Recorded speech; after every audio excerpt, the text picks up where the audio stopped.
Lovely పాస్టమ్ గారు అభిషేకం తీసుకుంది. మీ అందరికి వందనాలు చెప్తుంది లవ్లీ పాస్టమ్ గారు. పాష గారు వాళ్ళకి వందనాలు చెప్తుంది దినేష్ పాష గారికి. లవ్లీకి మాటలు రావంట, మాట్లాడలేదు లవ్లీ.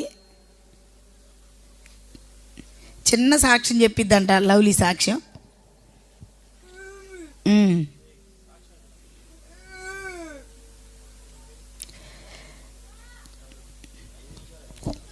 లవ్లీకి కొన్ని సంవత్సరాల క్రితం బాగాలేదు, అనారోగ్యం వచ్చింది. పొట్ట నిండా నీరు వచ్చింది లవ్లీకి. నీరు వచ్చింది బాగా. లవ్లీకి ఊపిరితిత్తులు పాడైపోయినాయి, కిడ్నీలు పాడైపోయినాయి, లివర్ పాడైపోయింది, అన్నీ పాడైపోయినాయి. డాక్టర్స్ ఇంటికి తీసుకెళ్ళిపోమన్నారు, బ్రతకదని చెప్పారు లవ్లీ. ఏసయ్య లవ్లీ కన్నీరు చూశాడంటే ఏసయ్య ఐసీలో ఉండి ప్రార్థన చేసుకుందంట లవ్లీ. ఏసయ్యా నన్ను బ్రతికించయ్యా, బ్రతికించయ్యా, అందరికి సాక్ష్యం చెప్తాను, బ్రతికించయ్యని ఐసీలో ప్రార్థన చేసుకుందంట లవ్లీ. మరి మమ్మీ డాడీ కూడా ప్రార్థన చేశారు. మా పాప లవ్లీ మీరందరూ ప్రార్థన చేశారు, సంఘాలందరూ ప్రార్థించారు, దైవజనులు అందరూ ప్రార్థించారు, కన్నీటితో ప్రార్థన చేశారు. యేసయ్యే ప్రార్థన ఆలకించి లవ్లీని స్వస్థపరిచాడు. దేవునికి స్తోత్రం చెప్దాం. హల్లెలూయా. అన్నీ పాడైపోయినాయి లవ్లీకి, డాక్టర్స్ తీసుకెళ్ళమన్నారు. యేసయ్యే లవ్లీని బ్రతికించాడు.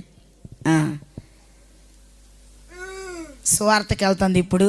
యేసయ్య బ్రతికిస్తే కరపత్ర పరిచయం చేయాలనుకుంది. వీల్ చైర్ మీద వెళ్ళి ఊరూర కరపత్రాలు అందించి వచ్చింది లవ్లీ. ఇప్పుడు తక్కెలపాడులో పరిచర్య చేస్తూ ఉంది. అక్కడ మందిరం కట్టాలంట, అక్కడ చర్చి కట్టాలంట. స్తోత్రం చెప్దాం. హల్లెలూయా. కన్నీటితో ప్రార్థన చేస్తుంది లవ్లీ చర్చి కోసం, అక్కడ స్థలం కోసం. సైతాన్ అడ్డుపడుతున్నాడంట అక్కడ మందిర స్థలం రాకుండా. సైతాన్తో పోరాడుతుందంట లవ్లీ. మరి అక్కడ స్థలం కావాలని మీరు అందరూ కూడా ప్రార్థన చేయండి. అభిషేకం తీసుకుంది ఇప్పుడు మిలినియా హోప్ మాస్టర్ గారు. మిలినియా హోప్ అర్థమైందా? మాట రాదు అయినా యేసయ్య వారు చెప్తుంది, ప్రార్థన చేయండి. మీకు అందరికి మాటలు వచ్చు కదా, యేసయ్య వార్తను చెప్తున్నారా అడుగుతుంది మిమ్మల్ని. ఏం చేస్తున్నారు యేసయ్య గురించి, మీరు ఏం చేయగలుగుతున్నారు? ఆరాధనకు పెందలాడంట వస్తున్నారా? చర్చి పరిచర్య చేస్తున్నారా? దైవజనులు పరిచర్య మందిరం అంట తుడుతున్నారా? ప్రతి గురువారం మందిరం తుడిసే వాళ్ళ కాడికి వెళ్ళి బకెట్ లాగిద్ది లవ్లీ. చూసారా? అసలు నేను వద్దంటే అసలు ఊరుకోదు. వాళ్ళు మందిరం తుడుస్తుంటే బకెట్ లాగిద్ది. మిమ్మల్ని కూడా పరిచర్య చేయమంటుంది. యేసయ్య పని అంటే చెయ్యండి, మందిరం పని అంటే చెయ్యండి. మీరందరూ చెయ్యండి దేవుని పని. మీరేం చేయగలరు? ప్రార్థన అంటే చెయ్యండి. నశించిపోయే వాళ్ళ కొరకు ప్రార్థన అంటే చెయ్యండి. సంఘం కొరకు ప్రార్థన చేయండి. రోజు లవ్లీ 4 గంటలు ప్రార్థన చేసిద్దంట మందిరంలో. నిజమే, చేసిద్దండి రోజు. మీరు కూసేపు చేయలేరా ప్రార్థన? నేను 4 గంటలు చేస్తున్నా, మీరు కాసేపు ప్రార్థన చేయలేరా అని అడుగుతుంది. ఆమె ప్రశ్నలు చూడండి. మీరు ఒకసారి అంటే ఆలోచన చేయండి. ప్రార్థన చేస్తున్నారా? పరిచర్య చేస్తున్నారా? కరపత్ర పరిచర్య చేస్తున్నారా? ఏం చేస్తున్నారు? లవ్లీ చేస్తా మీకు చెప్తుంది, చేయమంటుంది మిమ్మల్ని కూడా. మీరందరూ చేయాలని కోరుకుంటూ మీకు అందరికీ చర్చి కట్టాలంట, స్థలం తీసుకోవాలి, ప్రార్థన అంటే చేయండి. అదేనో మరి ఇంకేదో చెప్తుందో అదేనా? అదేనంట. అందరికి వందనాలు.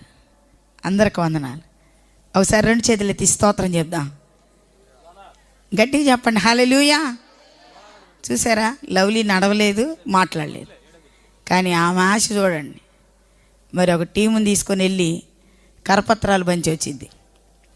ఒకరోజు కరపత్రాలు పంచడానికి వెళ్తే మతను మొదలు చుట్టుముట్టారు ఆటోని. మీ అందరు పక్కకి వెళ్ళండి, అమ్మాయిని కింద పడేసి కొడతామండి. మరి దాదాపు ఒక 20 మంది దాకా ఉన్నారు. ఇంటికి వచ్చి పాషగారితో చెప్పింది, భయం వేసింది, ఇలాగ అందరూ చుట్టుముట్టారు అని. పాషగారు అన్నారు, వద్దులే లవ్లీ, వెళ్ళొద్దు, మన సంఘాల్లోకి వెళ్ళి సాక్ష్యం చెప్దుకొని అని చెప్పారు. లవ్లీ అంది, చనిపోయినా పర్వాలేదు కానీ కరపత్ర పరిచర్యకి వెళతాను. స్తోత్రం చెప్దాం హల్లెలూయా. ఉందండి ఆ ధైర్యం. ఒక నడవలేనటువంటి ఆ బిడ్డ, మాట రాని ఆ బిడ్డ చూడండి, ఆశ, ఆ తపన చూడండి. నిజమే కదా, నశించిపోయే వాళ్ళు ఎంతోమంది ఉన్నారు చూడండి, రక్షణ లేని వారు ఉన్నారు కదా. మన దేవుడు మరి మంచి జ్ఞాన వివేకాలు ఇచ్చి ఈరోజు సంఘంలో మనం ఉన్నాం. అడుగుతుంది కదా, మీరు ప్రార్థన చేస్తున్నారు, 4 గంటలు ప్రార్థన చేస్తున్నాను అంటుంది. మరి ప్రార్థన చేస్తుంది చక్కగా, పరిచర్య. ఆవిడకేం అవసరం అండి, బకెట్ లాగటం, చేతులు స్వాధీనంలో ఉండవు. ఆ రోజు బకెట్ లాగటానికి వెళ్ళకపోతే ఇల్లంతా గొడవ చేసేది, నన్ను ఎందుకు లేపలేదు, నిద్ర ఒక్కరోజు కూడా మిస్ అవ్వదు. చర్చి దుడుస్తూ ఉంటుంటే బకెట్ లాగిద్ది వెళ్ళి, అర్థమైందా. ఫోన్లు చేసిద్ది అందరికీ. ఆమె నడవదు, మాట్లాడితేనే కానీ మంచి జ్ఞానం, మనకంటే మంచి మైండ్ ఉంది. ఫోన్లు చేసి అందరిని పిలుచుకొని ఒక వాహనంలో వెళ్ళి ప్రతి ఏరియా, ఇప్పుడు నంబూరులో వెళ్తున్నారు ప్రతి వారం. ఇప్పుడు స్తుతి కూటాలు జరుగుతున్నాయని ఆగారు. నంబూరులో వీధి సువార్తకి వెళ్ళి వస్తున్నారు వాళ్ళు. ప్రతి ఆదివారం తక్కెళ్ళపాడులో ఆరాధన జరిగిద్ది, ఆదివారం 10 గంటలకి. ఇప్పుడు అక్కడ చర్చి స్థలం కావాలంట. అక్కడ ఈ మధ్య కూటాలు జరిగితే మేము అక్కడికి వెళ్తే చాలామంది వచ్చి అంకాట తలకాయ ఇస్తున్నారు అంటుంది. మా కాడికి వెళ్ళి చేయించుకోమని చెబుతుంది. నేను చాలా ఆశ్చర్యపోయా, ప్రభువా నీ కోసం బ్రతకడానికి మాటే అవసరం లేదయ్యా, నడకే అవసరం లేదు, చాలయ్యా. తలలు ఉంచుతున్నారు. మరి ఈరోజు గర్భఫలాలు లేని వరకు గర్భఫలాలు. చాలామంది అనుకుంటా ఉంటారు, లవ్లీ కాడికి వెళ్ళి ఒకసారి చేయి పెట్టించుకుందామని. పాషగారు చెప్పేవాళ్ళు, బాధపడేది నేను మాట్లాడట్లేదు, నడవట్లేదంటే అనేది పాషగారు అనేవాళ్ళు, నువ్వు చేయి పెట్టి లవ్లీ స్వస్థత కలిగిద్దని. ఈ రోజున ప్రియములారా, తల్లిగా ఎన్నో సాక్ష్యాలు వింటా ఉన్నాను. చూడండి, ఒక నడవలేని బిడ్డను వాడుకుంటే మీరు కూడా యేసే కోసం ఆశపడండి, ఏదైనా చేయండి. ఈరోజు వాళ్ళ తాతయ్య గారు కూడా మారారంటే లవ్లీ యొక్క బాగాలేని టైంలోనే యేసు ప్రభుని సొంత రక్షకునిగా అంగీకరించారు. చూడండి, అసలుకి దేవుడి గురించి అంతగా దేవుడంటే నమ్మకం ఉండేది కాదు. లవ్లీ చనిపోయే ఆ స్థితిలో, ప్రభు నువ్వు దేవుడు అయితే నా మనవరాలను బ్రతికిస్తే నేను నమ్ముకున్నారు. ఈరోజు దేవుని యొక్క సువార్త పనిలో చక్కగా సువార్త ప్రకటిస్తూ వారు కూడా ముందుకు వెళ్తున్నారు. స్తోత్రం చెప్దాం హల్లెలూయా. ఇంకోసారి గట్టిగా చెప్దాం హల్లెలూయా. చిన్న మాటలు వేసే మన వినికిల్లో దీవించును.